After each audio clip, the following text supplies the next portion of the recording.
Break के बाद आप सभी का स्वागत है। चलिए अब बात कर लेते हैं छत्तीसगढ़ की खबरों की। छत्तीसगढ़ में कांग्रेस की हार के बाद पार्टी में घमासान के हालात बन गए हैं। अब तक हार के कारणों को लेकर अलग अलग बयान सामने आ रहे थे। इस्तीफों का दौर चल रहा था। अब पार्टी के उन 22 पूर्व विधायकों ने मोर्चा खोल दिया है। वहीं पार्टी ने 2 पूर्व विधायक बृहस्पति सिंह और विनय जायसवाल को 6 साल के लिए निष्कासित कर दिया है।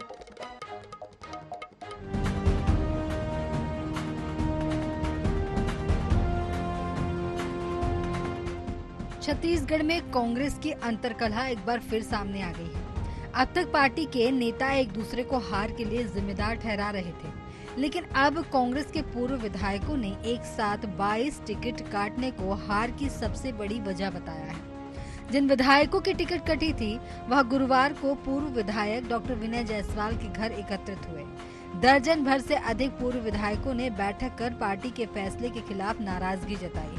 साथ ही हार के कारणों की समीक्षा कर दिल्ली में कांग्रेस हाईकमान को रिपोर्ट सौंपने की भी बात कही। कांग्रेस के विधायक बृहस्पति सिंह ने कहा कि सर्वे का हवाला देकर 22 विधायकों की टिकट काट दी गई। इनमें 15 से अधिक विधायक जीतने की स्थिति में थे। इस तरह पूर्ण बहुमत के साथ कांग्रेस की सरकार बन रही थी। पार्टी जीती हुई बाजी हार गई। पूर्व विधायक चंद्रदेव राय ने भी सर्वे रिपोर्ट पर सवाल उठाए। वहीं जनता कांग्रेस छत्तीसगढ़ छोड़कर आए पूर्व विधायक प्रमोद शर्मा ने हार के लिए प्रदेश प्रभारी कुमारी शैलजा के फैसले को जिम्मेदार ठहरा दिया। पूर्व विधायकों की इस बैठक ने कांग्रेस के रणनीतिकारों की चिंता बढ़ा दी है।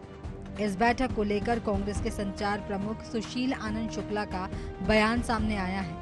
उन्होंने कहा कि पूर्व विधायक आपस में चर्चा कर सकते हैं। किसी ने पार्टी का अनुशासन भंग किया होगा तो कार्रवाई की जाएगी।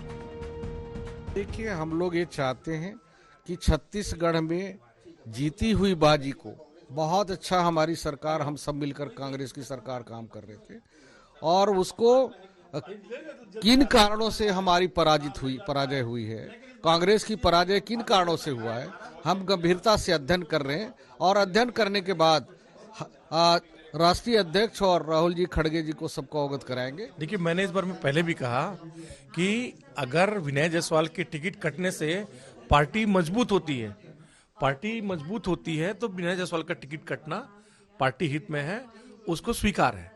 लेकिन अदरवाइज मतलब जो टिकट काटा गया, फिर जिसको टिकट दिया गया, उसका क्या क्राइटेरिया था, इन सब बातों को हमने कर लिया है। देखिए, सबसे बड़ी बात कांग्रेस की ओर से बड़ी गलती जो हुई है वो 22 विधायकों की टिकट काटना है।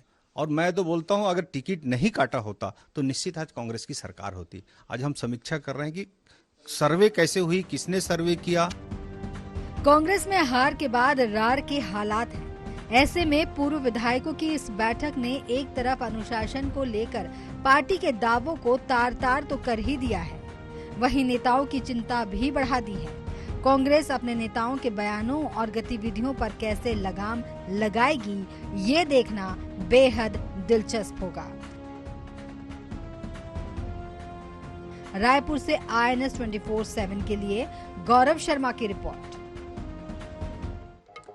इधर छत्तीसगढ़ में कांग्रेस की करारी हार के बाद एक तरफ नेताओं के पार्टी छोड़ने का सिलसिला जारी है तो दूसरी तरफ पूर्व विधायकों के बागी बोल भी बुलंद हो रहे हैं। बता दें कि कांग्रेस के पूर्व विधायक बृहस्पति सिंह और डॉक्टर विनय जायसवाल को कांग्रेस ने 6 साल के लिए निष्कासित कर दिया है। वहीं दोनों नेताओं ने पार्टी के खिलाफ बयानबाजी भी की थी।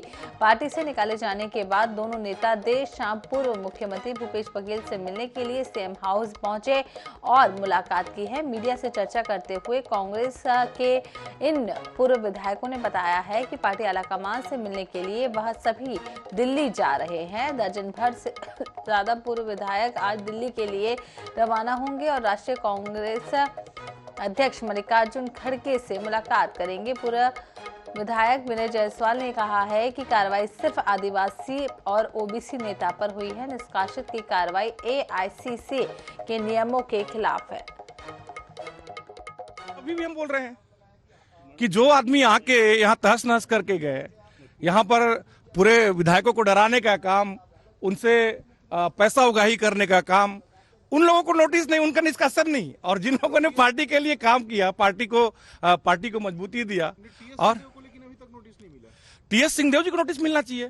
जो व्यक्ति ये बोल रहा है कि 32 में से 12 वादे भी पूरे नहीं हुए, आवास का काम नहीं हुआ, जिन्होंने लगातार कांग्रेस पार्टी को कमजोर करने का काम किया है अपने वक्तव्यों से, अपने बयानों से, उनको नोटिस क्यों नहीं? क्योंकि वो टीएस सिंह देव हैं। बृहस्पति सिंह को इसलिए नोटिस कि वो आदिवासी है, विनय जायसवाल को नोटिस इसलिए कि वो पिछड़ा वर्ग का है। ये ठीक नहीं। आपने देखा होगा लगातार हमारे डिप्टी सीएम ने जो अपने चिट्ठी पे भी भेजा है, लगातार उन्होंने पत्र में लगातार कांग्रेस हाईकमान को चुनौती दिया, कांग्रेस के खिलाफ में विरोध में बोला और उनको नोटिस नहीं दिया, उनके खिलाफ कोई कार्रवाई नहीं किया। अगर पहले कार्रवाई किया होता तो शायद आज ये सरकार बन गई होती। निष्कासित कर दिया है। कल हमारे साहब लोग जा रहे हैं, खड़गे जी से मिलके अपील भी करेंगे और जो बातें जिन लोगों के खिलाफ कार्रवाई नहीं हुआ है, जिनको होना चाहिए था, टीएस सिंह देव, शैलेजा मैम का, उनके खिलाफ भी कार्रवाई की बात करेंगे। इधर छत्तीसगढ़ में नई सरकार की मुखिया विष्णुदेव साय ने कार्यभार संभाल लिया है। वहीं अगले सप्ताह विधान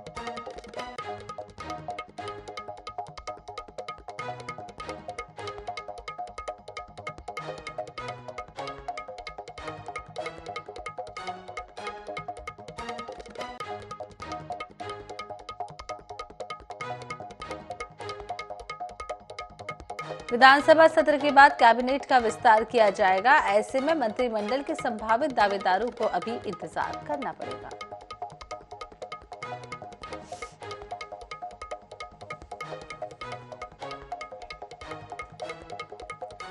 इधर छत्तीसगढ़ में भाजपा की सरकार ने अपने वादे के अनुरूप पहली कैबिनेट की बैठक में 18 लाख पीएम आवास को मंजूरी दे दी है। आज नवा रायपुर महानदी भवन में हुई बैठक में आवास योजना को लेकर चर्चा हुई और कैबिनेट ने धरातल पर इस योजना को उतारने की मंजूरी दे दी है। विष्णुदेव साय ईश्वर की शपथ लेता हूँ। मुख्यमंत्री विष्णुदेव साय ने सीएम पद की शपथ लेने के बाद गुरुवार को कैबिनेट की बैठक बुलाई। बैठक में दोनों डिप्टी सीएम के साथ अलग अलग विभागों के सचिव मौजूद रहे। इस बैठक में बीजेपी ने अपने वादे के अनुरूप बड़ा फैसला लिया। कैबिनेट की बैठक में 18 लाख पीएम आवास को मंजूरी दे दी गई है, जिसको लेकर मुख्यमंत्री साय ने कहा कि ये हमारा चुनावी वादा था। प्रधानमंत्री मोदी ने चुनाव के दौरान कहा था कि बीजेपी सरकार बनने पर मुख्यमंत्री पहला फैसला आवास योजना का लेंगे। अब जल्द ही राज्य के गरीब वर्ग के लोगों को प्रधानमंत्री आवास भी मिलेगा। उन्होंने कहा कि कांग्रेस सरकार ने राज्य को आर्थिक रूप से खोखला कर दिया है, मगर बीजेपी की सरकार मोदी की सभी गारंटी को पूरा करेगी। कांग्रेस पार्टी की सरकार में जो गरीब लोग 18 लाख प्रधानमंत्री ग्रामीण आवास से वंचित हो गए, उनको मकान देने का काम करेंगे।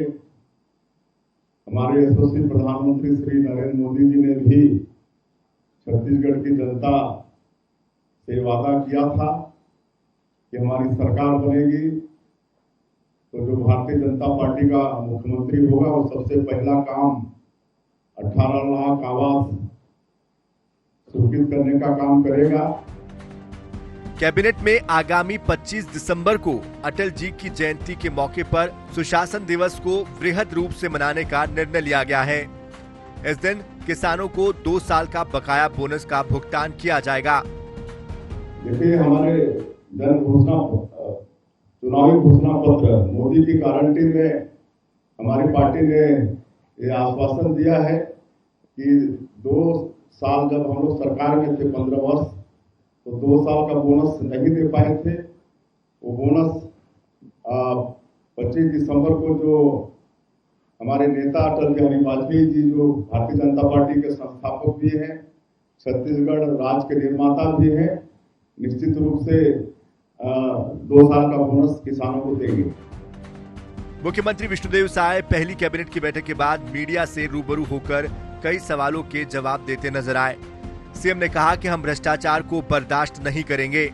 उन्होंने कहा कि 15 वर्षों के दौरान बीजेपी ने नक्सलवाद के खिलाफ मजबूती के साथ लड़ाई लड़ी थी, अब भी नक्सलवाद के खिलाफ लड़ाई जारी रहेगी। इसके साथ ही उन्होंने पीएससी के मामले में उचित कदम उठाए जाने की बात कही। सीएम ने भरोसा दिलाया कि 5 साल में मोदी की एक-एक गारंटी पूरी की जाएगी। जाहिर है कि इसी वादे पर जनता ने विश्वास भी व्यक्त किया है। रायपुर से INS 24/7 के लिए स्वप्निल गोरखेड़े की रिपोर्ट। इधर छत्तीसगढ़ में कोल स्कैम मामले में आरोपी अफसर सौम्या चौरसिया की जमानत याचिका सुप्रीम कोर्ट ने खारिज कर दी है। कोर्ट ने उन पर 1 लाख रुपए का जुर्माना भी लगाया है। सौम्या चौरसिया छत्तीसगढ़ के पूर्व सीएम भूपेश बघेल की उप सचिव थी और उनको 2 दिसंबर 2022 को ईडी ने गिरफ्तार किया था, जिसके बाद से वह सेंट्रल जेल रायपुर में बंद है। ईडी के मुताबिक स्कैम करीब 500 करोड़ का बताया जा रहा है। इस मामले में 2 IAS अफसर समेत कई लोग जेल में बंद हैं।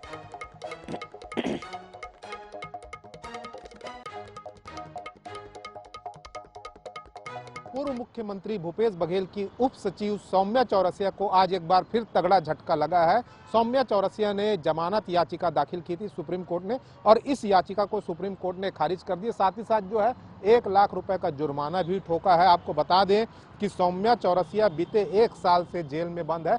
कोल परिवहन घोटाले मामले में ईडी ने बड़ी कार्रवाई करते हुए सौम्या चौरसिया के अलावा IAS समीर बिश्नोई, कारोबारी सूर्यकांत तिवारी सहित अन्य आरोपियों को जेल भेजा था और अब तब से ये आरोपी जेल में बंद है। हालांकि अभी इस मामले में पूरी सुनवाई नहीं हो चुकी है, फैसला नहीं आया है, लेकिन आरोपी लगातार जो है जमानत याचिका दाखिल कर रहे थे। सेशन कोर्ट से लेकर हाई कोर्ट तक भी सभी आरोपी गए थे और अब जो है सुप्रीम कोर्ट ने भी सौम्या चौरसिया की याचिका को खारिज कर दिया है।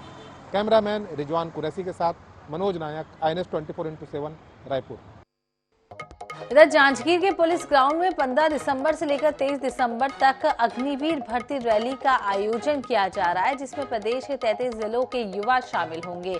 हर दिन 800 से 1200 युवाओं के शामिल होने की संभावना है। दरअसल CEE परीक्षा पास कर चुके 6875 युवा शारीरिक दक्षता और अन्य भर्ती प्रक्रिया में हिस्सा लेंगे। रैली को लेकर जिला प्रशासन ने नोडल अधिकारी नियुक्त कर दिया है। अफसर के मुताबिक भर्ती प्रक्रिया पूरी तरीके से पारदर्शी होगी। उन्होंने भर्ती को लेकर किसी के झांसे में नहीं आने की युवाओं से अपील की है। छत्तीसगढ़ की सेना की भर्ती जो रैली है वो जहांगीर चंपा में आयोजित की जा रही है और डिस्ट्रिक्ट एडमिनिस्ट्रेशन जहांगीर चंपा से पूरा सपोर्ट मिला है सेना को इसको आयोजन करने का और दोनों ने ही बड़े टीम की तरह कोऑर्डिनेटेड एफर्ट में तैयारी की है। सेना भर्ती जो है वो 15 दिसंबर से स्टार्ट होकर 23 दिसंबर तक चलेगी, जिसमें अग्निवीर GD की जो भर्ती है वो 15 दिसंबर से 21 दिसंबर तक है और 22 दिसंबर को हवलदार SAC की भर्ती होगी।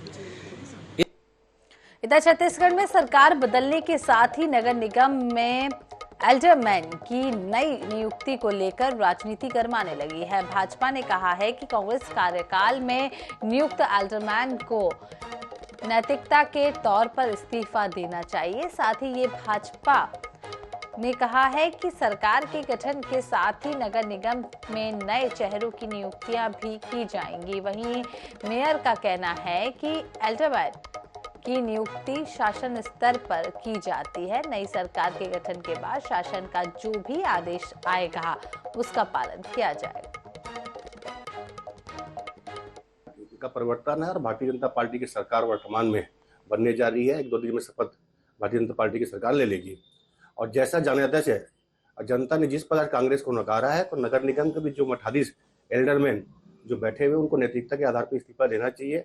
देखिए ये निश्चित रूप से ये परंपरा है जिसकी सरकार होती है उसके द्वारा चयन किया जाता है। नगर निगम में जो एल्डरमैन है जो कि शासन के द्वारा इनको चुना गया था और अभी भी शासन के द्वारा चुना जाएगा और हमारे जो एल्डरमैन हैं जो कि अभी वर्तमान में उनके द्वारा अभी कुछ भी एल्डरमैन का निधि है उसमें अभी उनके द्वारा कोई भी नए सिरे से काम नहीं कर रहे हैं। आने वाले समय में अगर सरकार चाहे तो जल्द से जल्द चुन ले।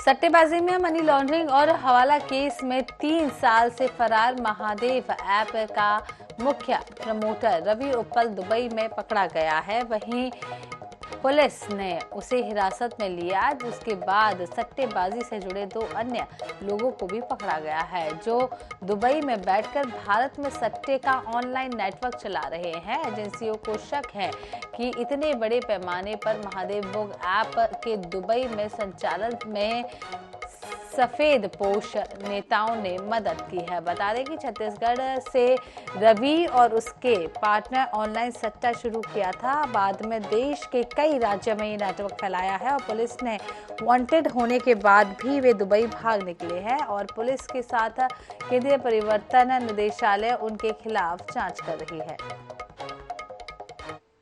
इसमें बहुत सारे थानों में सबसे कार्रवाई की गई थी, तो उसमें विभिन्न प्रकार के जो है इलेक्ट्रॉनिक गैजेट्स हैं, जो वायरलेस सिस्टम है, जो क्या बोलते हैं, जो इंटरनेट से संबंधित जो भी है, और विभिन्न प्रकार के जो मोबाइल कंपनियों की जो सिम है, वो भी बहुत सारी चीज बरामद किए गए।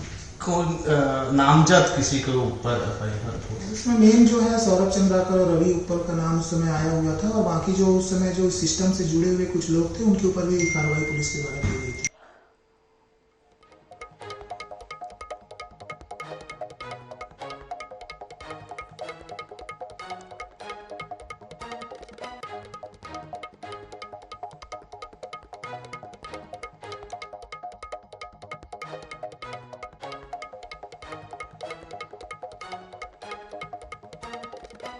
इसी के साथ सीधे रुख करते हैं जशपुर का। अगली बड़ी खबर जशपुर से, जहां हटाए गए सीएम साई के विधानसभा क्षेत्र के एसडीएम।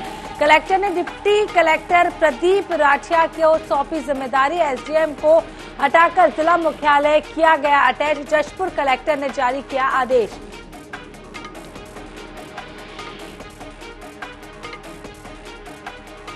आपको बता रहे हैं, जहां हटाए गए हैं मुख्यमंत्री साई के विधानसभा क्षेत्र के एसडीएम, जहां कलेक्टर ने डिप्टी कलेक्टर प्रदीप राठिया को सौंपी है जिम्मेदारी। इसके अलावा एसडीएम को हटाकर जिला मुख्यालय किया गया है अटैच। जशपुर कलेक्टर ने जारी किया आदेश। तो बड़ी जानकारी आपको दे रहे हैं, जहां सीएम साई के विधानसभा क्षेत्र के एसडीएम को हटा दिया गया है। कलेक्टर ने डिप्टी कलेक्टर प्रदीप राठिया को सौंपी है इसकी जिम्मेदारी। वहीं एसडीएम को हटाकर जिला मुख्यालय अटैच कर दिया गया है। जशपुर कलेक्टर ने जारी किए हैं आदेश। और साथ ही आपको ये भी बता दें कि अब सीएम साई के विधानसभा क्षेत्र के एसडीएम को हटा दिया गया है। कलेक्टर ने डिप्टी कलेक्टर प्रदीप राठिया को इसकी जिम्मेदारी सौंपी है। और आपको ये भी बता दें कि एसडीएम को हटाकर जिला मुख्यालय अटैच कर दिया गया है। साथ ही जशपुर कलेक्टर ने आदेश जारी किया है।